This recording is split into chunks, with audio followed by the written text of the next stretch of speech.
लोकशाहीचा बुलंद आवाज, रिपब्लिकन वार्ता, महाराष्ट्र। कर्जदाराच्या मृत्यूनंतरही विम्याचे पैसे मिळूनही खाते बंद न करता केला जातोय छळ। बातमी आहे नाशिकमधून।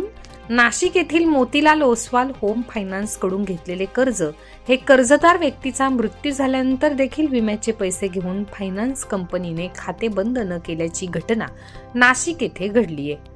याबाबत न्याय मिळावा अशी मागणी कर्जदार यांचे वारस असलेल्या शीतल राजू लोहार यांनी केली आहे।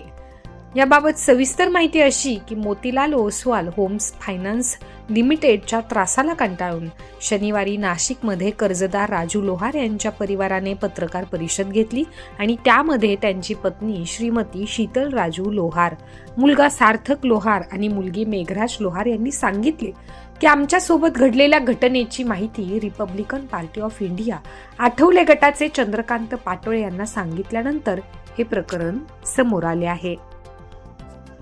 याबाबत माहिती देताना शीतल लोहार यांनी सांगितले की सद्गुरूचे मोतीलाल ओसवाल होम फायनान्स लिमिटेडचे कर्ज घेऊन घर घेतलं। 27 ऑगस्ट 2023 रोजी राजू लोहार यांचे निधन झाले। त्यानंतर या बँकेने शासनाची सबसिडी व कर्जासाठी काढलेल्या विम्याचे 5,89,345 रुपये बँकेमध्ये जमा झाल्यानंतरही कर्जदारांकडून सातत्याने पैसे वसूल करण्यासाठी खाते बंद न करता तगादा लावला आणि उर्वरित कर्ज भरा अशी मागणी केली जात आहे।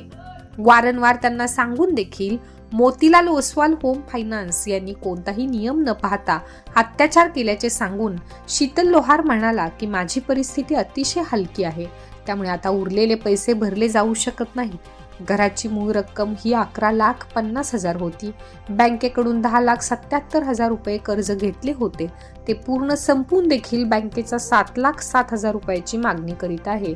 ती अन्यायकारक असल्याने आणि बँकेच्या त्रासाला कंटाळून न्याय मिळावा अशी अपेक्षा त्यांनी आता केली आहे। याबाबत लवकरच कायदेशीर मार्गाचा अवलंब केला जाणार असल्याचेही त्यांनी सांगितले।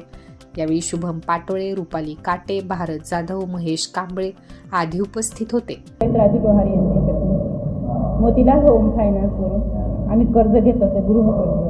त्याच्यातून आम्ही सबसिडी वगैरे इन्शुरन्स सगळं आलं, पण बँकवाले आरेरावी करताय, माझ्या मुलांना दमदाटी करताय, पैसे वरून भरायची मागणी करताय।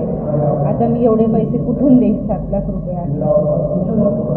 माझे मुलं फक्त कामं करून कसं कसं घर भागवत आहेत। मी गृहिणी हे करते, थोडा वेळ द्या, पण ते वेळ पण द्यायला तयार नाही आहेत बँकवाले।